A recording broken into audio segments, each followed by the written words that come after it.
Good morning, and this is another chance to live deliciously. We want to taste and see that Jesus is good, but boy, is the Bible delicious.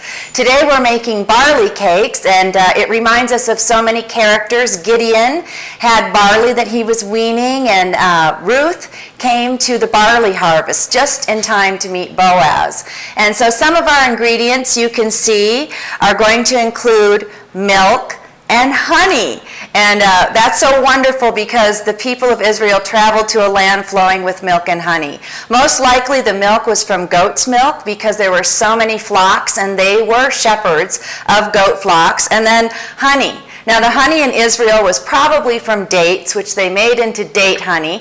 Nonetheless, that's what we're using, and we'll have some eggs and flour, barley flour. So we'll get beginning with our recipe. First of all, we want to put our dry ingredients into one bowl, and we're going to start with 1.5 cups of barley flour. You can see it's a little darker than normal flour, and it's interesting that barley is a whole grain, and it contains lots of fiber. That's why it's great to cook with it.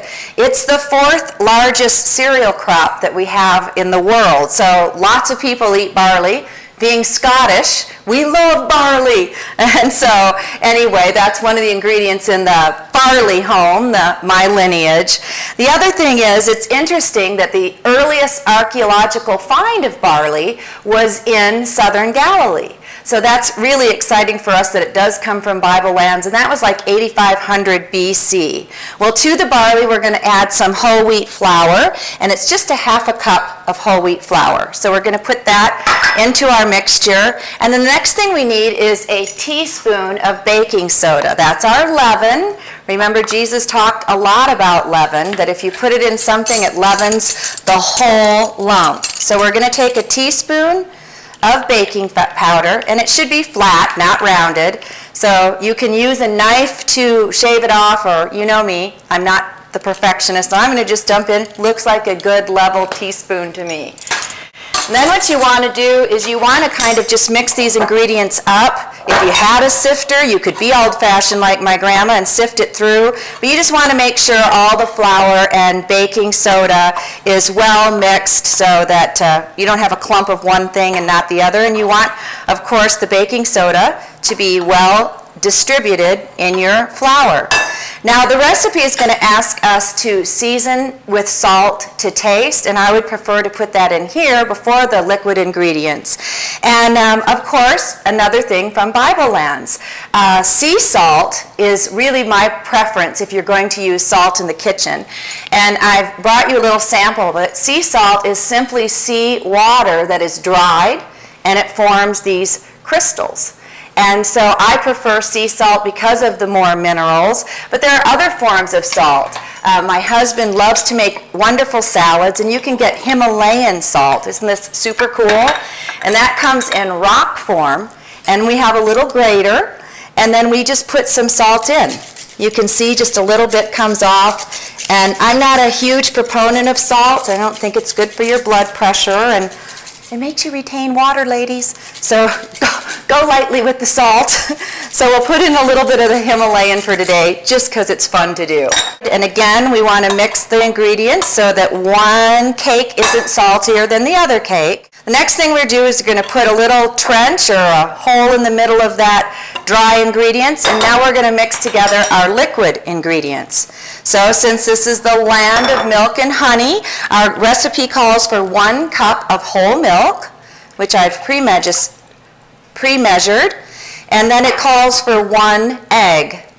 I like organic, ladies. I think the healthier and the closer to the earth you get, so I prefer free-range chickens, and that they're eggs, that they're fed whole grains, and there's no hormones. So I buy brown eggs. I have friends that creeps them out, but I still think you should go as natural as you can.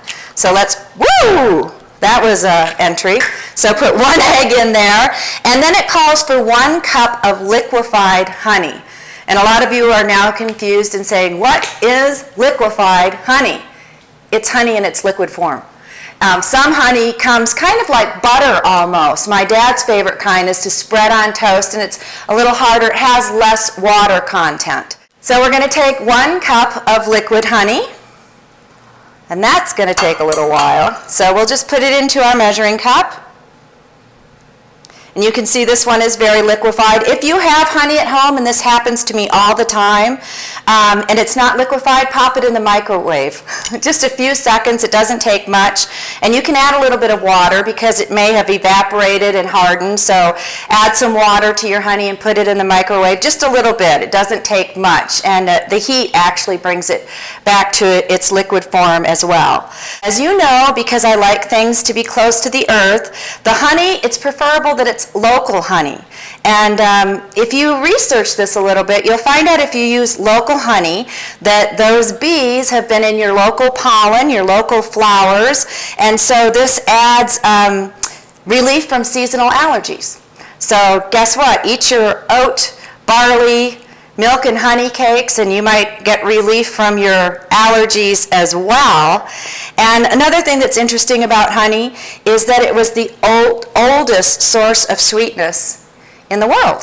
The first sweet thing that man used was honey. So you really are going back to nature when you use honey instead of sugar in your recipes. And it adds just a rich flavor. So all of these ingredients go right back to the Bible, and that's exciting. Of course, they did have chickens. Jesus said he would gather his people like a hen gathers his chicken.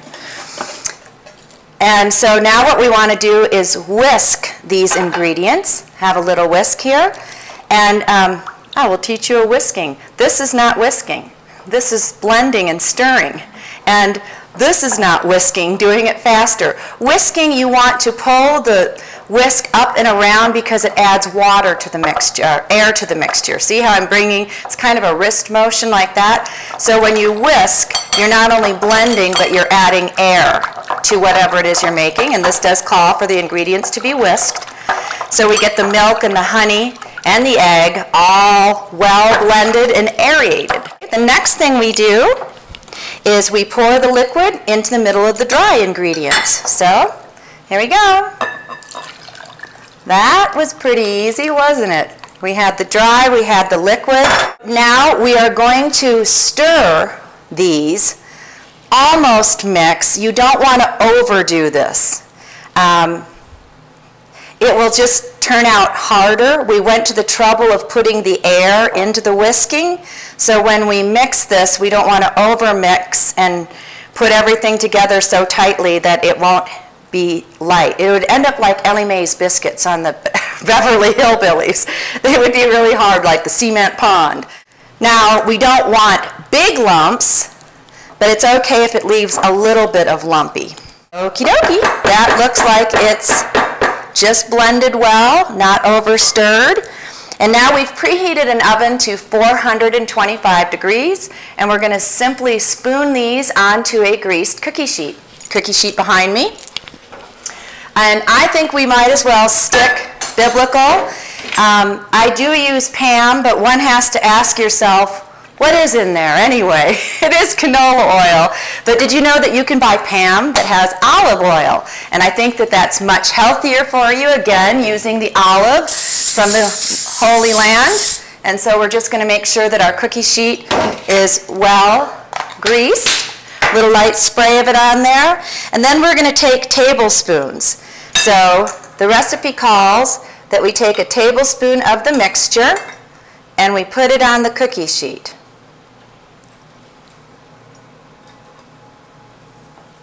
You want to scoop even amounts and leave spacing because this is a very liquid recipe, and you can see how they're spreading out on their own, but remember it has the baking powder in there, and that's going to cause these to rise. So don't be discouraged if it looks a little runny. That's what the baking powder is in there for, and Jesus said it would leaven it, and it's for rising, so I'm going to believe that's going to happen. Alrighty, now we're going to put these in the oven that's been preheated to 425 degrees and cook them for about 10 to 15 minutes. We'll keep a watch on them to make sure that they come out right at the golden time. So let's put them in the oven. Alright ladies, I want you to remember this recipe is for barley cakes, not barley cookies. So you might want to think pancake. These really are much more of a, flat, delicate thing. Maybe like a crepe, woo, or a pancake. So that's how they turn out. So don't be discouraged. And if you research this online, a lot of people serve these with something else. So they might put fruit with it, even a little bit of whipped cream, curd, jams, jellies. So that's how we're going to serve ours today. And I have a friend to visit us. So once I get these all off the cookie sheet, you'll meet me and my friend over to have a taste. Now is the delicious part of living deliciously, where we get to sample the things that we've made. So as I recommended, these barley cakes can be served with accompaniments.